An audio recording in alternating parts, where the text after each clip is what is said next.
Hello everyone, welcome back to Nordic Masters 2024. I'm Joe Larson, joined by Andreas Peterson. We're gonna start off day 2. I guess Will. For us. For us, yeah. Will and Simon already cheekily took the first round. Here we are in the feature match area. We have a Danish countryman of mine, Thomas, playing the Samwise JMG combo against probably a countryman of yours. Absolutely. Playing Filip. the Golgari Yawgmo. Don't know him personally, but I'm glad he's on the play since he's my countryman. Oh yeah, it's good. We're allowed to have favorites here. I'll be a fan of I have a Danish flag around me. You can't see that right now, but I have it on my back. I believe you. All right, so Filip elects to go first, winning the dial, I assume, and goes with the Overgrown Tomb here. And he's gonna start by playing Delighted Halfling. Exactly, Delighted Halfling. Yeah, let's call it a mix between Burst of Paradise and Deathrite Shaman, the fixed version of Deathrite Shaman. Yeah, well, it's not a one-mana planeswalker, just FYI. No, that's true. But yeah, a 1/2 accelerant, and the fact that you can power out uncounterable legendary cards is not going to be relevant for this particular matchup, but it is pretty cool. You can play like uncounterable Grists, uncounterable Yawgmoths into a format with plenty of blue decks, as we have seen yesterday and today. Absolutely. So Thomas follows this up with an Overgrown Tomb of himself and his one mana drop accelerant of his choice, which is of course Gilded Goose. So Gilded Goose, a little strange one. On sheer power level, not as strong as the Halfling, because of course you have to sacrifice that food to actually produce mana. Yep. But it does synergize with the deck a lot more with your little food package. So they basically picked the mana accelerant that's the best for their deck. And this is a cool one. I want to talk a little bit about Malevolent Rumble, which is a green card that on the surface is not, very impressive. 2 mana to look for some stuff. But the fact that you get the Eldrazi Scion, or the Eldrazi Spawn, I actually don't remember, is kind of buying back a mana and effectively makes this a 1 mana play with plenty of selection here. You get to choose between a land or a creature, or maybe even a permanent card. I'm actually not quite sure. Yeah, it's a permanent card, yeah. And you build your graveyard, so if there's some synergies, you can even hit the double whammy here, getting a good card and binning other cards that will be useful later. So super excited about that card. It's seen play in multiple formats. Absolutely. It's basically this kind of selection spell that you need in a toolbox kind of deck, and trying to assemble a combo, finding your permanent. You also get the Eldrazi Spawn, as you mentioned. Which is nice because you'll need a bit of mana to actually get your things going, and it also works super well with Court of Calling. Yeah, it basically counts for 2 mana for Court of Calling. That is a great point that this deck is very, very interested in. So both of these players are in the setup stage of the game, and I would imagine this match will come down to who can kind of execute their end game first. So speed is the name of the game here. Would be my best guess. Yeah, I think that the Samwise deck basically doesn't have that much interaction whatsoever. It does have a couple of Orcish Bowmasters, but that's about it. It has a one-off Grist that you can chord for. And speaking of that, we just see Orcish Bowmasters take down the spawn to... so if the spawn is good for you, it must be good for me to kill it. That's the kind of the logic here. So Orcish Bowmasters hitting the field. Basically a great trade for when it comes to getting enough permanence for Court of Calling, right? He, in effect, killed 2 of his opponent. They got 2 of his own. Yeah. So pretty good turn if that's what the game is going to come out to. But I was alluding to previously is that the Samwise deck only has a few interaction cards, and this is one of the 3. Yeah. While the Yawgmoth deck has 4 Yawgmoths and 4 Orcish Bowmasters, and those are quite good at actually disrupting your opponent. So if you have a strong game plan yourself while being able to disrupt your opponent, I think you have a bit on an edge. And here we see him. Here comes Yawgmoth, the man of the hour, and definitely great point that I can also control the opponent's board aside from being a combo piece. Also worth noting is there's no Orc army on the table because Filip basically fizzled the ability of Orcish Bowmasters by sacking the spawn for mana. So nice. just a little bit of extra bonus info. All right, so here we have the namesake of Thomas's deck, Samwise JMG, or how do you even pronounce it? Yeah, I think you did well. Okay, I think you nailed it. All right, I'm trying to. Yesterday we were talking about how Swedes use the yay. Yeah, the soft J. The soft J, yeah. exactly. Mm-hmm. So I'm trying to, go around that a little bit, Yeah, but before you know it, I'm gonna make you say Civilian 10 times in a row. Similar. All right, fair enough. All right, here we see him, Samwise, the man of the hour. Whenever another non-token Christian on the battlefield, you create a food token, and that's basically the part where you care about the most. I don't think the second effect comes up that much. So let's see. So this is kind of, as we talked about, this deck has two different combos, but what is does Amalia and Samwise do anything for each other here is basically my question. Or did we just draw, two parts of it? Two different tools here. Yeah, so Amalia does trigger whenever you gain life, right? Then you get to explore.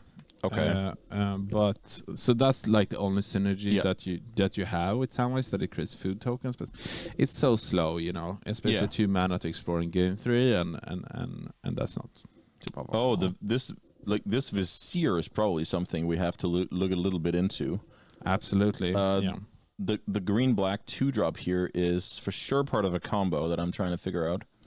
So basically what happens with Hapatra is that when it deals combat damage, you put a -1/-1 counter on something, and whenever you put the -1 counter on something, you get a 1/1 snake. Ah, right. So you can basically put minus counters on your own things, and that way you get multiple snakes. Yes. And then you can put minus counters on that, and... So now Yawgmo takes care of the opposing Bowmasters with the help of a Young Wolf. Yep. And a -1/-1 counter is put onto Young Wolf because of Undying, which then creates a 1/1 token on the side of the Yawgmo deck. So Yawgmo deck needs life total to keep going with Yawgmo, but it looks like we could be looking at a big turn here, and maybe Filip ending the game on the spot, actually, because he's building a big board so he can draw into Court of Callings and complete his combos. Yeah, absolutely. I wonder if he actually is getting the army token for the Orcish Bowmaster before it dies. Because it's part of the same effect, right? You draw a card and you put a minus counter on something with Yawgmo. Oh, so there's a little bit of what happens first here? Yeah.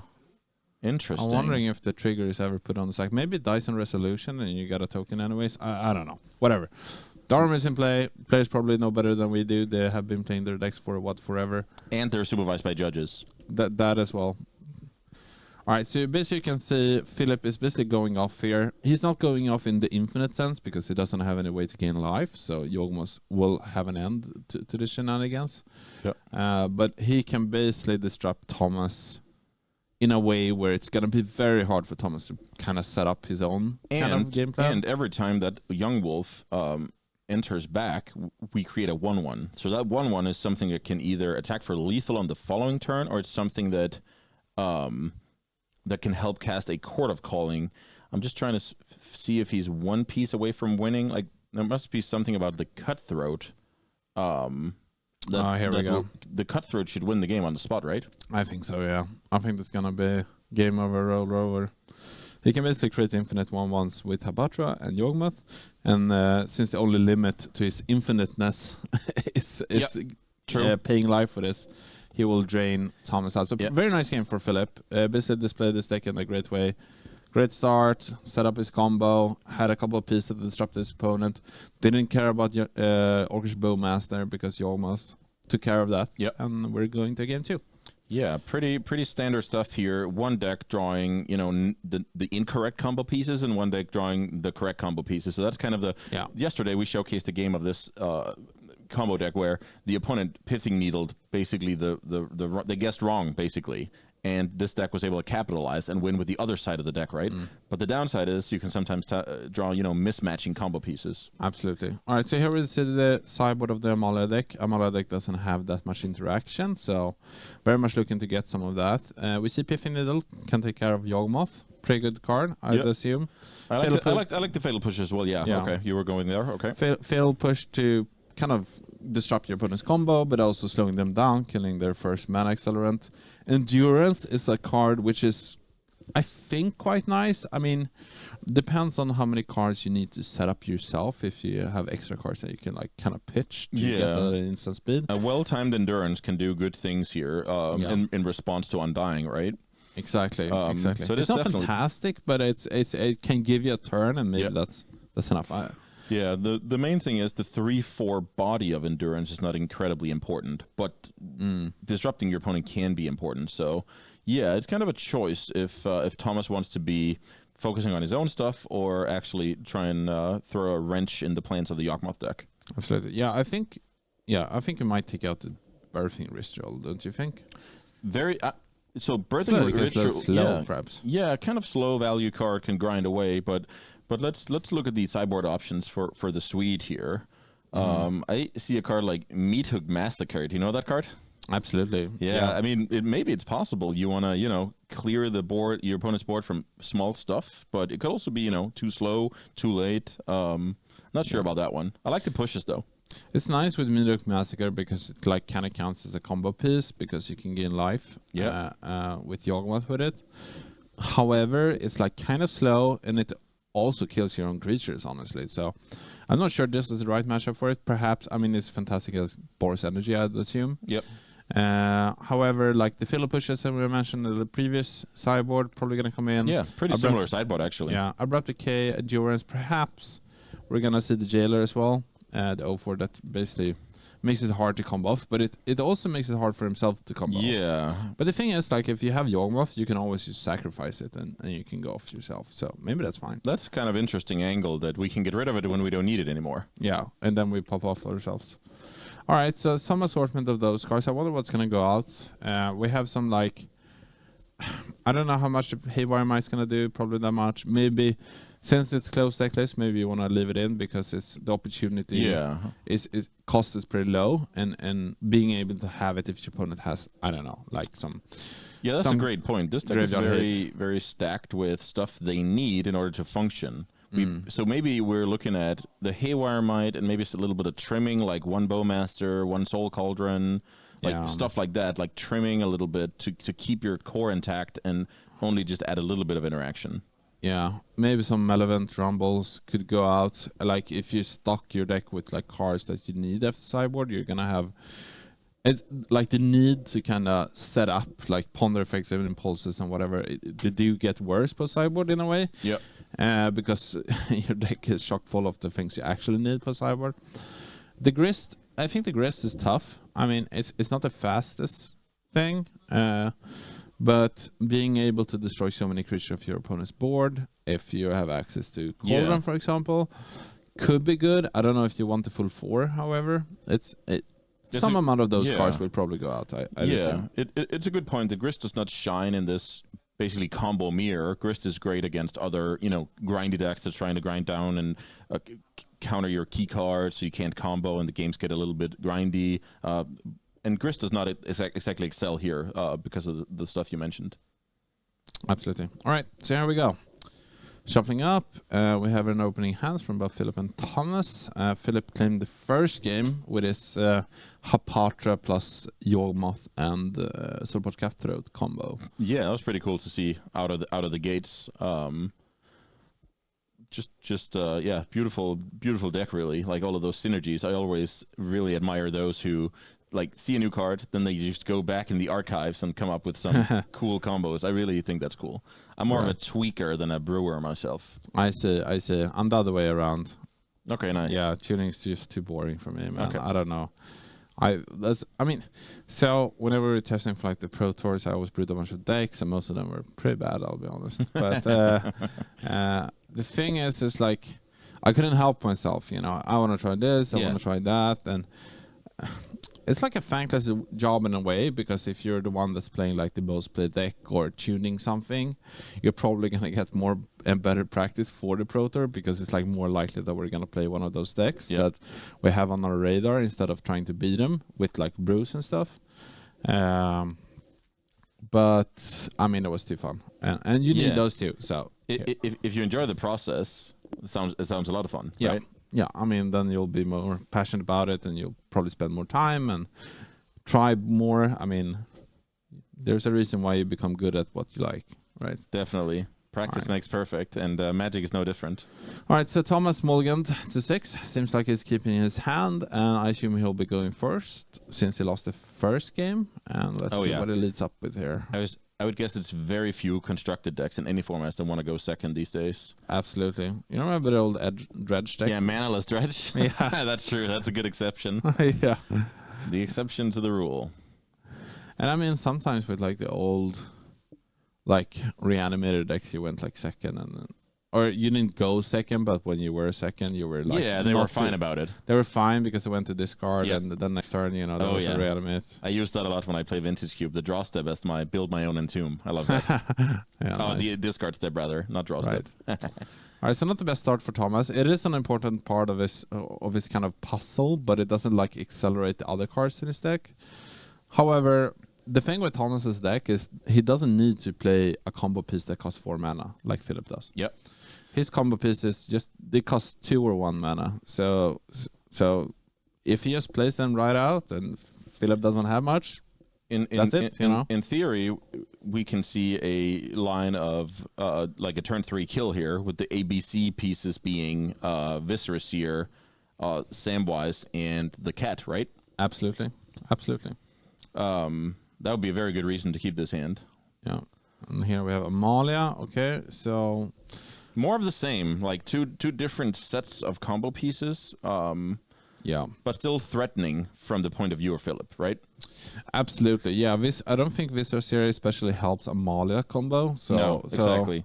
But if Filip has some kind of interaction, he'll be poised to think about what he's actually going to go for. Yeah. Like if you have the Samwise plus Cauldron Familiar combo right now. Right, with a land. You can definitely just wait, yeah. That would be pretty cool to make your opponent, either keep up mana and slow them down, or make a decision on, potentially killing the wrong creature. Yeah, absolutely. And what this does do, however, is it's gonna be like, it could even go for like something like Cauldron Familiar.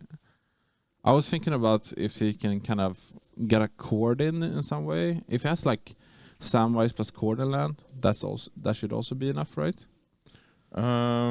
Let's see. We need 3 green. Yeah, exactly. Yeah, there's some mana constraints because of the colors of the creatures already in play. But it's always interesting to think about stuff like that. We just saw Filip draw a Fatal Push, so maybe this can change the game plan. I'm pretty excited to see, how careful he plays this. Absolutely. Because theoretically, he could be dead as soon as next turn, but you don't want to slow yourself down too much. I think I got it. Okay, so you can have Wall of Roots, Samwise, and Cord. That should do it, right? Wall of Roots and Cord. You can play Wall of Roots and Samwise, and then his upkeep, you can go for it, right? And you have 3 green. Okay, that sounds. Yeah, it's possible for sure. All right, so we have the Orcish Bowmaster trying to use all of his mana this turn, which I like. I think Viscera here is the more dangerous of the 2 combos because now Thomas basically needs Wildgrowth Walker plus the Explore 1-drop, and that would also be lethal, which he could have. I mean, so both of them needed 2 cards to complete the combo. Yeah. But I mean, Bowmaster only takes care of 1 toughness creatures. You get to use your mana, as you talked about. So if it's a close decision, you want to go for the one that's best for you, which is spending your mana. Oh, nice. The old Grand Prix plane. Swamp again. Yeah. So Thomas actually sacrificed a Viscera in response, so there is no army. Yep. Did keep the card on top. So let's see if he can put together his combo. Here we have the first piece. He is very much reserving mana. Oh! Nah. Unlucky. I was looking at the hand movements. He had me for a second. Hold on, wait. Maybe this is enough, by the way, because you gain a life, right? And when you gain life, you explore with Amalia. And then when you explore with Amalia, then why the cat also starts the cat also starts it. We figured it out. Yeah. So this should be lethal, right? I think so. So we can Amalia's going to kill everything once we reach 20, and That's then fine. you clear the way and you attack for lethal. Yeah. So now Filip is basically playing for information, like to see the deck, right? So we can see that he kept some of his birthing. He did bring in the rituals. Needle. Yep. Yeah, and the needle. That was a good call. He brought in the needle to name Yawgmo. So basically, this is good play by Filip because this information is going to tell you a lot about the third and the deciding game. What's actually going on? Is he thinking about keeping Samwise and not continue? I guess he could keep something on top and then continuously keep it on top. That's probably what he's gonna do. Oh, to basically disguise info? Yeah, I don't know what his opponent can have, honestly. I mean, Slaughter Pack wouldn't kill it, right? I don't know if there's a zero mana. That's a good removal. one to have. He could have like maybe the new modern. Yes, the flare, the black flare. Exactly, the black flaring flare. malice or whatever it's called. Exactly. Maybe he's playing around, but if he had it, he probably would have killed one of the combo pieces before these things. Or maybe it's fine actually To let your opponent go. Yeah, maybe you let your opponent go up to 86 life. That doesn't matter for Filip, right? And he kills his Wildgrowth Walkers and Cauldron Familiar, and then you, with the trigger on the stack, you kill the Amali, you pay 3 life for the ward, whatever, you know. But since this Orcish Bowmaster is in the graveyard, I don't think there's anything, right? Bonk. All right. Here we go. Swing in for lethal. That was pretty cool, and that makes my view on the deck. It just improved massively from just seeing that the cat can interact with both combos. All right, so Schmuck here is asking from the chat: is there any new surprise deck from the banning of Nadu and Grief? And we've seen a couple, I think. We've seen. I thought there was a very cool Marty deck. Yeah. That's like playing. There was 2 actually. There was one mono white, and then there's one which is blue and white. Yeah. And he, I can't remember what the card is called. The double white. The double white instant that brings back 2 things. Yeah, he had. It was basically only white cards, especially like blue for the fairy, and he had 1 black splash for Sorin to like be able to one tap your opponent with Martyr. Obviously, the four times of the ring, so you can like. Draw all of the white cards and kind of do that. So that was a cool deck. Yeah, the Martyr deck was super cool. And also we see some old favorites like Yawgmo and Titan, Amulet Titan, just getting their time in the sun now that there's just not a strictly better alternative. So now we see a lot of more creativity within the green combo creature type decks. Spectrum, yeah, we've seen a lot of varieties of that sort. So basically, for me, it's basically just the creative freedom to just put it in a broader perspective that's gotten bigger, and the bigger that space is, the better for me when it comes to Magic. You usually say that restriction breeds creativity, yeah. But when it comes to the another level of restriction of what you can play, it's a pretty bad thing. For sure. You can't have too much, All right, so second game, do you think there's gonna be anything different? I'm not. No, I don't think play draw is gonna matter too much here. I think both players found a good balance between how to keep their own plan and interact, in a reasonable way with the opponent, but main focus is going to be execute your own game plan. Absolutely. Yeah, I'm wondering if perhaps the Yawgmo player will think twice about having that endurance from his sideboard, like his 2 endurance, I should say. Like his opponent went off without even using the graveyard whatsoever in this previous round. So it's like, I mean, if it doesn't... Because it's like 2 cards to stop the combo for like a turn, maybe a couple of turns, you know? And if it doesn't stop the other part of the combo, then it's going to get a little bit sketchy. Because you want to, like, when you're on the play, you want to develop your own game plan, right? I'll say so for sure. Endurance could be the most situational time walk we've ever seen. Same with the Jailer, right?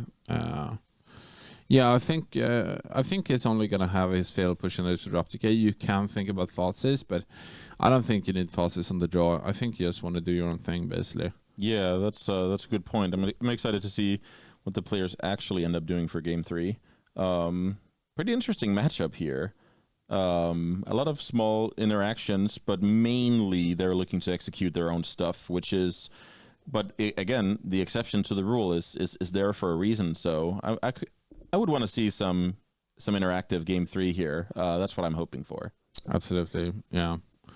It's going to be interactive until the cards that are interactive runs out, and someone is going to win.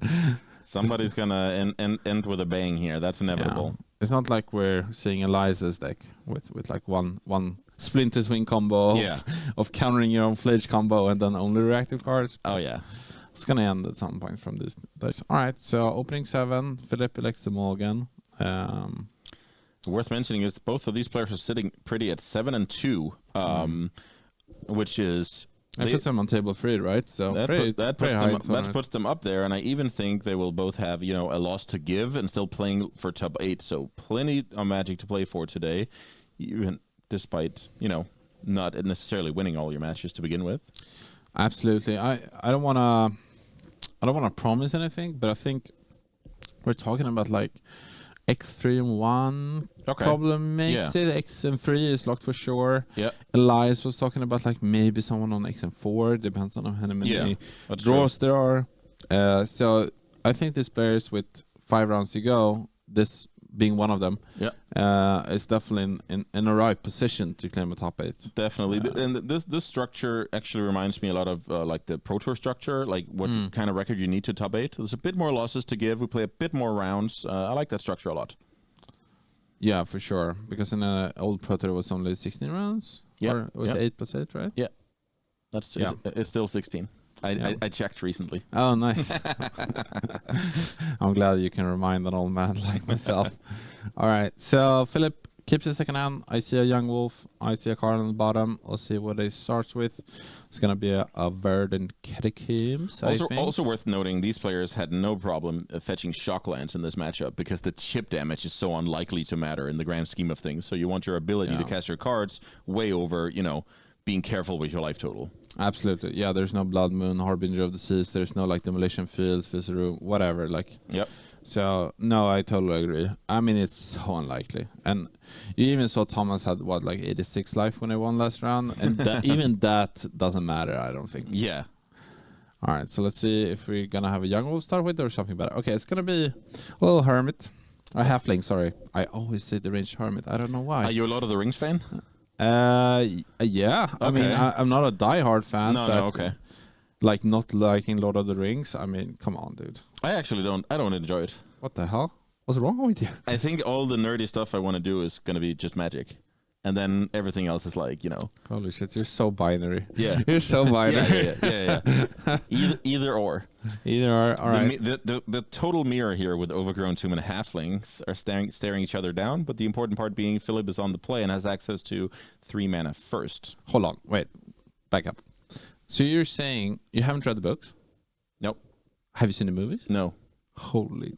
It just doesn't interest me. Oh my god. I'm starting to become a diehard fan just by listening to you. Yeah. Compared to me, you're like the number 1 fan. Oh my lord. All right. Okay, fair enough. All right, so back to the game. We have a fatal push on Thomas's first play here.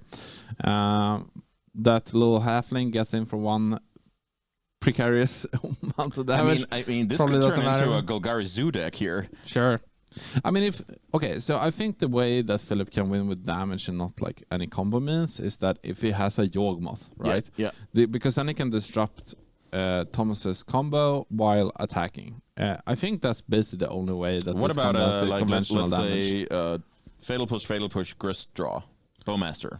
I mean, you still have a bunch of 1/1s that's gonna attack. Yeah, it's gonna be. You play like a Samwise Janji and it blocks everything. I think because the thing is, I don't think the Grist tokens does enough, and sure you can kill a creature every turn, but it's so slow the damage. Yeah, definitely. Thomas still doesn't care too much about his life total, despite me trying to sell the opponent's deck as a zoo deck. Oh, if you take 3 multiple times, then maybe. The thing is, like, okay, you gain a life back. Yep. It's like the thing is that the Gilded Goose just blocks both of your opponent's creatures. That says a lot about the offensiveness of these gentle creatures. That it didn't take much to stomp that aggression. That's for sure. The good old Gilded Goose moat. When an O2 is like a Mazavith on your opponent's attacker, you shouldn't be too scared. Pretty nice draw here from Thomas, having triple 1-drop in the first 2 turns. That's kind of cool. All right, so we're still a bit of a rumbling here. Let's see if Filip can find something. We have a Cauldron, which is potentially insane if you mill 4 cards, but didn't hit a Grist, didn't hit a Yawgmo, unfortunately for him. Still probably gonna be the card that he picks, I'd assume. Yeah, that sounds about right. Something cool I want to highlight here is, yesterday I talked a lot about why you sometimes want to play your cantrip before making your land drop, but here we do it after making our land drop because we actually want to have black mana available. So that's why Filip played out the Besage You to pay for the Malevolent Rumble in case he finds a black spell he needs to use the mana on. So just small tiny details. Instead of that's a Besiju. I thought it was like the Delirium land. Oh yeah, the woodlands. yes, you got it. It's the shifting woodlands. Yeah, yeah. And so different name, same point about sequencing. Absolutely. At least that part you were correct. Yeah. I need to take my the small victories. All right. So with that being said, Filip has to start. Doesn't have much going on actually, but he's not missing much. He's looking to get. He could get like a cutthroat plus a walking ballista. He could get a Yawgmo, a grist. Yeah. Any of those would be pretty good at this point. Yawgmo would be amazing to get kickstarted with Young Wolf. For sure. And even if it draws a grist, can you sacrifice grist to itself? Grist is not a creature when it's in play. It's a creature That's everywhere fair. else. Oh yeah. So you can Green Sun Zenith for it. Yeah. You can reanimate it, but once in play, it's a planeswalker. But you can sacrifice something to then destroy itself, to then remove it and do weird stuff. Oh, you mean to get it into the yard so you can cauldron it? Yeah. Yeah. Yep. Not that I think that it's but worth you're probably, definitely but right. You're definitely right. You can, if you can get Grist to the yard. Oh, here's Birthing Ritual, which is a cool one. So this card doesn't do anything until the next upkeep, but it will make things, in Filip's interest to at least not make this game drag on, because that card is gonna look at the top 7 cards each upkeep, and I think it's end step actually. Yeah. Oh, it's end step. Yeah. Wow. So it does something immediately. Oh, okay, that's pretty sick. So that's actually possibility to complete combos on the very turn you play it. Okay. Yeah, so I guess Thomas will have to decide which creature is gonna sacrifice. I think even you get to look at the cards and then decide, right? Oh, really? Wow. Yeah. Then you may sacrifice. So you don't even have to gamble. You can just take a look. Oh, that's a fantastic card. Yeah. I like that a lot, especially after learning that it does something on your own turn immediately. All right. So Thomas is probably looking for any 2-drops which are like kind of his combo pieces, if you will. Samwise would be perfect. I think Amalia and Wildgrowth Walker is a little slow here. I think he's very much looking for his Samwise at this point. Trying to find that. What else can he hit that's relevant? The thing is, the cat is kind of free to sacrifice here for any 2-drop. So I imagine that's going to be the case if there's a 2-drop among the top 7 cards. Yeah, and you have a food to bring back, and then Gilded Goose can create more food tokens if it goes that far, basically. So yeah, that makes sense. Yeah, he has a lot of hits in his deck, though. He has like 2 Bowmasters, 3 Walkers, 4 Amalias. He has 4 Samwise. I was wrong here. So Gilded Goose becomes a Viserys here. Okay, that's interesting. Why would it do it like that? Maybe it wants a food token in play. Yeah. So you can get a card which is X and less. So it's not literally Birthing Pod, but it's pretty close. That is exactly what I was looking at. Okay, great point. So you can even turn 1-drops into 1-drops. So Thomas passes turn after that, and at the end of Thomas's turn, we see Filip uses his cauldron, puts a counter on the Scion, so you don't actually have to sacrifice it to tap it for mana. Yeah, exactly. Now it's a Delighted Halfling, or at least has that ability, and is not an 0-1 anymore. Pretty slow starts from both players. Yeah. And it's usually like how it goes post sideboard. I mean, Filip, he again, he had a fail push. That means like if he's going to have lands, he casts spells. It's not going to be a lot of spells to select from.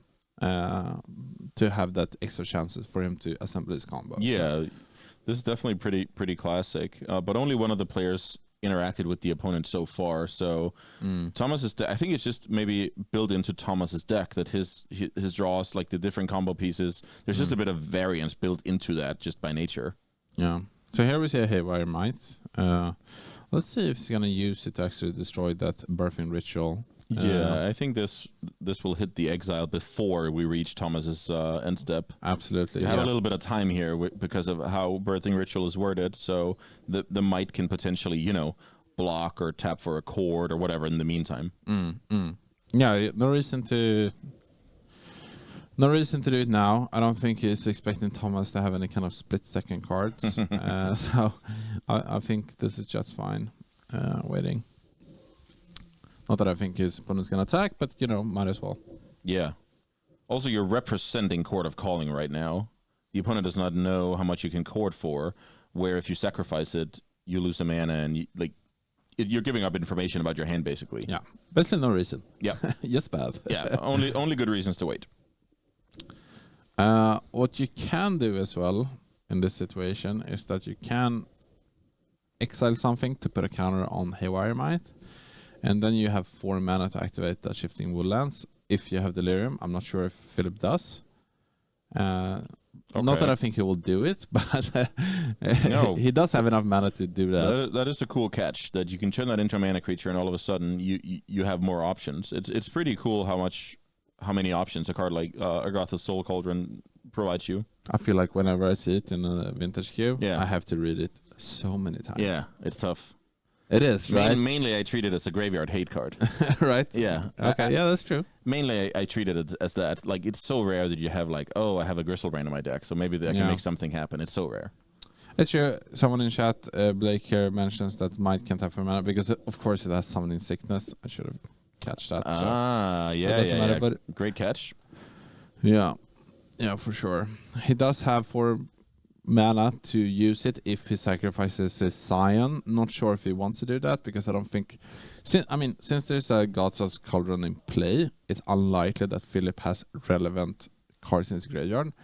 He does have that land flip card, which does exile your opponent's graveyard when it enters battlefield. Yeah, the Boggart Troller. If you play it as a 3-drop, it will Torment Crypt the opponent. Yeah, but it doesn't seem like Thomas's deck cared that much about the graveyard, or at least he can assemble other combos which doesn't care about it. Yeah, and oftentimes you can respond like if the cat is caught in the yard, then you just need to like an additional food, right? Yeah, So, no, exactly, for sure. So there's ways around, soft graveyard hate. For sure. All right. Well, it's a slow game. Mm-hmm. It's gonna be interesting. Neither sure. Who will blink first, or who will find the perfect draw step first, I guess. I want to blink first in this matchup. It's not like we're leading up to Cannon War, right? Yeah, so I assume this Haywire Might will be used to exile that Birthing Ritual. Yep, It's just too scary for Thomas, or for Filip rather, if Thomas starts looking at top 7 every turn. Yeah. So most likely Thomas said, "Can I go to my end step?" And Filip is gonna decline. This is a tricky tempo thing too, because if you actually have your opponent go to the end step, it's already too late for the trigger. Yeah. So he really needs to do it in the post-combat main phase. But if you do it now, the opponent stays in their second main phase. Yeah, actually let him do it. Okay. That's quite interesting. That is super interesting. I'm curious what Filip's reason is here. I hope this game will tell us. Or we're clever enough to figure it out, at least. I mean, hopefully he has like a core or something in his hand, but if he did, he would probably not have played the Haywire Might. He probably would have used it immediately for a Yawgmo and be like, laugh his way all the way to the bank, But isn't it the same to deploy a 1-drop and use it for a chord? Sure, but then again, like Eldrazi's Scion is tapped. I don't know. It doesn't feel like a core to me, is I guess what I'm saying. Yeah. All right, so does get another food from another Gilded Goose, sacrificing the first one, so not a fantastic hit whatsoever. No. So I wonder what Thomas is going to use this mana for. Yeah. Fetching here. There's a lot of food on the other side of the battlefield. Or Kish Bowmasters, maybe? Perhaps, yeah. But now we are in the end step. Okay, so here we have a chord. This is interesting. Chord of Calling for 2 with a cat in play and Viscera Seer. I think we've seen this one before. Absolutely. Yeah, this should be the Samwise Jamji combo. So there's a few decisions here. For Thomas, it's very nice that it has 3 food tokens, because I think he can play around all the kind of shenanigans that Filip can have. So then he's gonna scry one, and then he's gonna bring back the food. Filip can go for the Shifting Woodlands here and get back his Boggart. Oh, okay. So it looks like... Okay, so Filip's gonna destroy a food in response. I don't think this will matter whatsoever. No, the Boggart thing is also an ETB effect, and the Woodlands become the card. It doesn't enter as a copy of the card. So. Okay, so we see a Sage as well. So I think he's gonna use Agatha's Cauldron, perhaps, to try to get around the foods, but... So 2 disenchant effects alongside a Soul Cauldron. Yeah. Does that get rid of the cat? I mean, he will get a food at the end with Samwise anyways, right? I mean, can't really stop that, right? Because the cat will already be in play. The cat will be in play, right, when the food is in play. And you can't respawn it going into the graveyard because it's a cost to sacrifice it with Viscerous here. So I don't think this will stop the combo. Thomas thinking about bringing up Dried Arbor, which I guess will create another food token. So have some redundancy. So pretty nice pickup. Yeah, very, very smart. So here he will tap Agatha's Cauldron to remove the familiar, perhaps. Maybe it didn't have enough food in place. So okay, so I think this is the way he goes around it. Yeah. So it actually ends up being enough to have 2 disenchant effects and the Cauldron. So right now we got our answer for why not destroy the birthing ritual. All right, so nice play from Filip. Kind of convoluted how he got there, but that extra disenchant effect in his hand, is basically the difference maker here. Yeah. Wow, nice play. Super nice play. I also like that the chat is getting wired up here. Giga brain, Giga brain play. Well, it sure was. Sure was. Yeah. So now, the thing about this situation is he just, we talked about the time walking.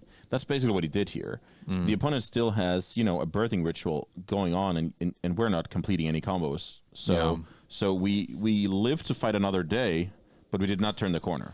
Yeah, although he does have that Haywire Might in his graveyard, so I would just assume that he will somehow use the Shifting Woodland to copy something, and then he's probably going to use that Haywire Might to destroy the birthing. Oh, this is cool, yeah.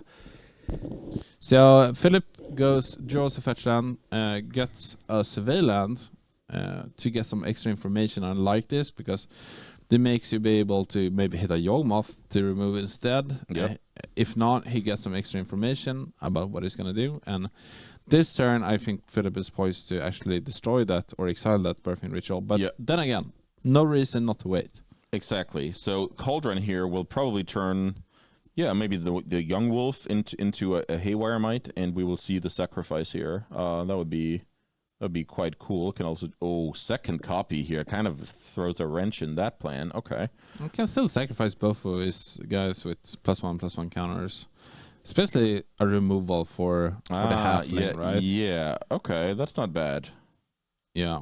Let's see what he's reaching for here. Okay, it was the Haywire Might. Okay, so now we need to sacrifice 2 creatures to kill the 2 rituals.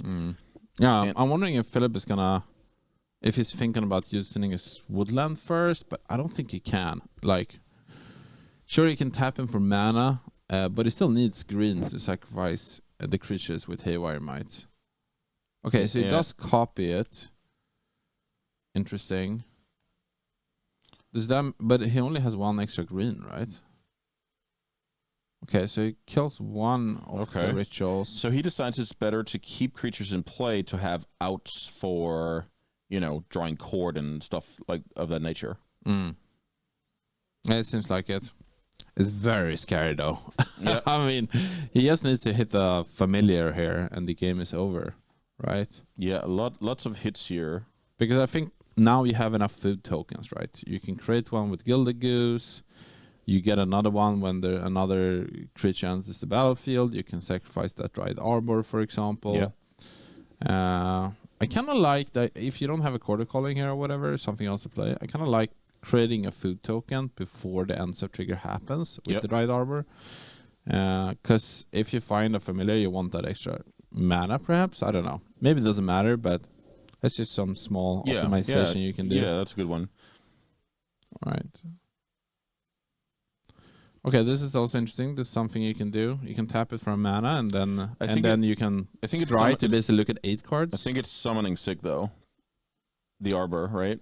No, it got besieged on its last turn, so it shouldn't have. But aren't we in Filip's end step? We are in Thomas's end step on the next turn. Okay, I've lost you, my friend. Yeah, I lost track of this game, but for sure, tapping for mana is just good practice. Yeah. All right, so I don't think I found the familiar. If he would, he probably would have slammed it by now. Yep. Yeah, too much stuff happened here for me. But you're definitely right that the reaction with the Haywire Might was before the end step, right? Yeah. Does get a Wild Growth Walker, so on the following turn he's gonna have more chances to hit something that Yeah. does combo with his things. Yeah, we're still working towards putting together that lethal combo, despite us having 3 combo pieces and a value engine in play. Should get another food token if it didn't miss the trigger there with the Samwise, right? That's a little bit unfortunate. I think the extra food tokens does matter, especially against potential graveyard hate against future Cauldron familiars. Oh yeah, as we saw, even if you have like 2 or 3, it's not necessarily going to be enough when it's time to respond. Absolutely, yeah. Samwise KMG. Whenever a non-token creature is sent to the battlefield, yeah, it's not a non-token. All right, what did Filip draw? He has a lot of really good top decks, Filip, for sure, to win this game. Like almost, so not win on the spot, but like get going here. Yawgmo or a way to get Yawgmo. This looks like a core to me. Oh yeah, let's see. So that's 1 mana, and then you sacrifice it with having it on side. I saw the chat asking previously that you can't sacrifice it and pay for the cord, but you can if you. Right, you can sacrifice the token and tap for it for a cord, right? If it's a mana creature, is that what you're asking? No, if it's like an Eldrazi spawn. Eldrazi spawns, yes, because they don't tap to get a colorless. So convoking and well, maybe I'm wrong about that. Convoking and sacrificing. Well, Wall of Roots works for a reason. I mean, that works. I think you just announce the spell. I don't know what it's exactly called, but I think it works. Like Affinity back in the day with like Thoughtcast, Chromatic Sphere, stuff like that. Exactly. Yeah, or Emery, right? You like tap it and sacrifice it, and then you sacrifice your cheaper. lotus petal, but it's still checked for. Okay, yeah, maybe it's similar to that. I don't know. I don't know.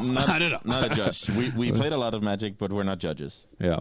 All right. So Yawgmo hits the battlefield. Big thing here. Sacrifices Young Wolf immediately. Yeah, 16 life to work with is the important number you want to keep track of here. Yeah. Yeah. Filip's looking real good here to disrupt his opponent. I think he's gonna probably destroy the Samwise, right? But I think. Isn't this Autumn's Veil in response? That's cool. So now it's cool because there's an old card called that. I also call it Autumn's Veil for a while. Oh right, it's Veil of Summer, right? But it's so similar to the old one. Yeah, it's just a better version. Yeah, I can't keep track of the seasons. Yeah. So that means that Thomas's creatures will get hexproof, right? From black and blue, which for a turn protects them against Yawgmo. It does not draw a card because this Yawgmo came into play from Cord, of course.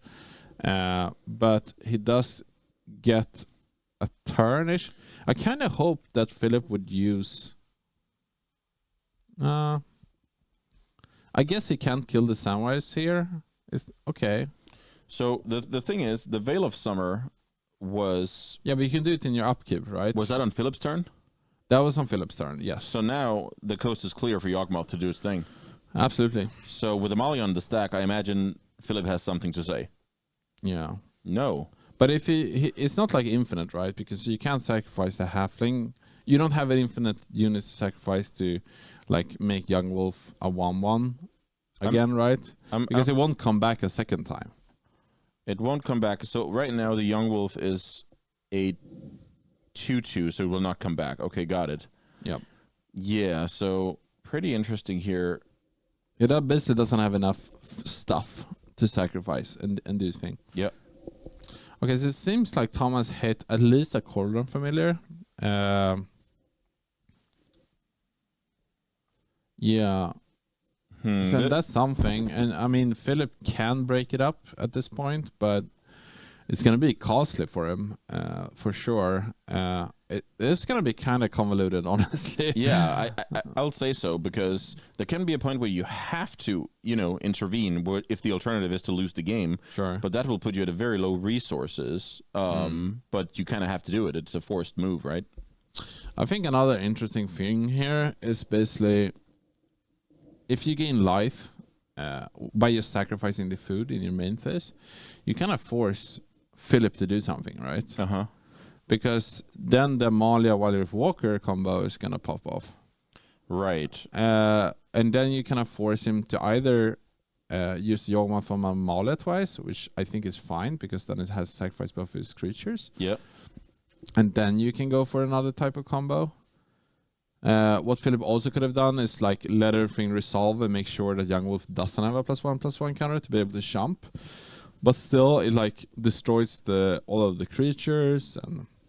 Yeah, but it looks like we're already on the end step with a absolutely. Birthing Ritual trigger. So lots of decision going on here. And whatever Thomas picks here, what kind of creature upgrade he's looking for, will maybe prompt a reaction from Filip. Let's see. Here comes the cat. All right. So this does... Okay. This is awkward because all of these cards, you don't want to sacrifice any of them, right?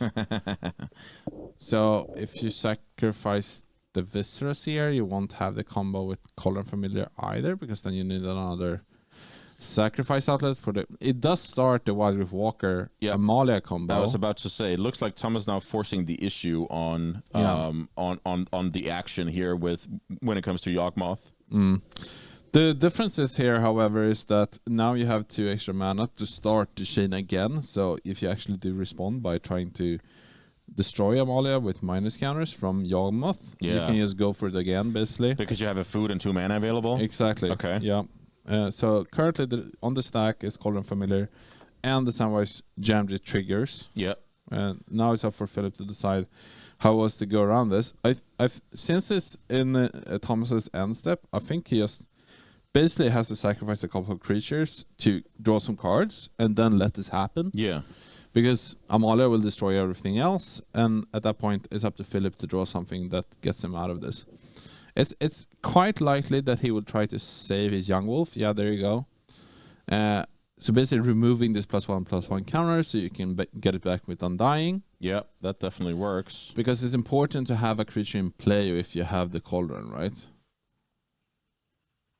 Okay, so he responds by sacrificing the food, which means that he will not get the Young Wolf back because then the Amalia combo will happen again. Filip responds once more by using his Yawgmo once more. So now I think we're going to see the Explore chain happening.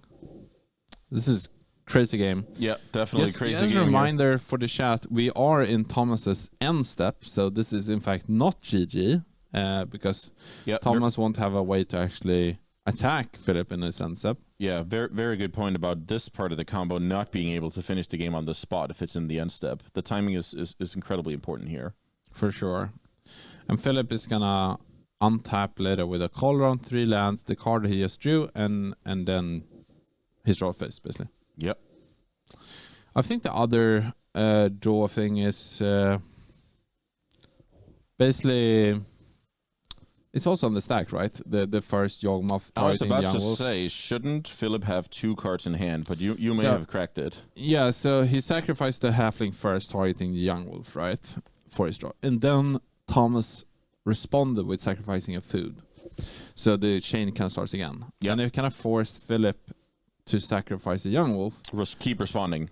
Yeah, exactly. And now there's no target for the first Yawgmoth activation that targeted the Young Wolf. So it got fizzled even. Okay, Exactly. great play here. So we both had the Bowmaster interaction where if you remove the target before resolution, the opponent doesn't get a 1/1. And now we have this one where you can kind of fizzle the rest of an ability if all legal targets are gone. Pretty cool. So this basically lets Thomas also scry a card to the top, if you will, with his Explore triggers. I didn't exactly see what he put on top, but... No, but did you see he kept the card? No. Oh, okay. But it does let him look at, I don't know, 20 plus cards or whatever. So probably is going to find what he's looking for. Okay, so we're going to remove yet another creature card from the graveyard here, I assume. Might as well. It's just good practice. But now, so we're basically looking to draw something like Fatal Push and then magically dig out of the game despite our opponent having a Birthing Ritual in play. I guess Birthing Ritual on an empty board does nothing. No. Okay. It does not. Okay. What does it do? I mean, you look what the top 7 cards and you can't sacrifice anything. Yeah, right? I'm saying on an empty board, it does nothing. Right. No, I agree. Okay. What are you trying to... Okay, perfect. All right. Okay. Yeah, so that's basically I'm trying to put myself in Filip's shoes here. What we need to draw removal for that lethal creature, obviously, and then what does the game look like from here? If you control a creature, yeah. So here we have a lethal attacker. Let's see. Okay, it's gonna be a Bowmaster. Here comes the raise the alarm. Yeah, raise the alarm. And Thomas did have a quarter calling, but it can't stop both of creatures. No, because you alluded to he will inevitably have a good card on top of his deck after the previous turn, right? Absolutely, yeah. Okay, so looks like a block. Seiju as well, so it's gonna use that on the Agatha's Cauldron. I assume Filip is gonna respond by putting a counter on Orcish Bowmaster. Yeah. Perhaps removing something out of What? Thomas's hand, perhaps a Viscera Seer or a Samwise. Was there any merit to the timing here? Yeah. Was Filip going to activate anyway, and you could have responded to that with Boseiju and got a little bit of more value, or could you have countered the +1/+1 counter, or is it like last known information type thing? I would guess it still gets the counter, but I'm not sure. You can definitely respond, but I'm not sure if Filip will use it. But yeah, I think he could have waited, especially since it has Cord as well. Like if you respond to it, there's not going to be an exile cards under it for. Also, isn't the creature to check Boseiju also for, right? 1 mana at this point because of, I assume Amalia is a legendary creature. She's very much a legendary Okay. creature. Yeah, also correct with that. But no mana burn to punish though. Yeah. All right, so gets. Oh, there's the Civilian. Meat Hook Massacre. Yeah, so it did board that in. Yeah. Gonna be hard to kill a 21 Amalia, yeah. but yeah. Definitely gonna be a tough time, but we just wondered if that card was worth it when we looked at the sideboards. All right, so Filip is busy in top deck mode here. Tom's gonna activate his Birthing Ritual again. He did. And he even found a creature he doesn't really mind. Okay. Okay, so here we go. Gonna look at top 7. See what we can find there. It doesn't need that much. I mean, the pressure is on. The boot is basically on Filip's neck here. Oh yeah, for sure. Yeah. So these guys have some extra time. I think the round might be over, right? So, but they have some extra time. Yeah, it looks like the blue dice in the bottom is representing that. Yeah. We're just gonna assume. But I think this game is gonna be quite over very soon. I mean, if Filip is gonna survive, he's gonna need. The thing is, very fail soon, push, yeah. Thomas has one more turn to do it. Yeah. True. It So- seems like the dice is representing the time Yeah. counter, right? Because he went up to 3. Now we're on round 4 in time. So how do we have Orcish Bowmasters in? Oh, it is even. Oh, it's a 2/2, so we can't even kill it with a cord for It's true. Bowmasters. He does have, I think, a Grist in his deck. And let's see if he boarded it out or not. But Oh, that should be lethal. that deck plays a Singleton Grist. Yep. Yes, Okay, sir. okay. Yeah, because as we talked about, Grist is more of this, a kind of a grindy element to give your deck more durability against interactive matchups. Not really like the combo mirror breaker. Absolutely. Yeah, so I think Filip is playing for a draw here, right? And Thomas is playing for a win.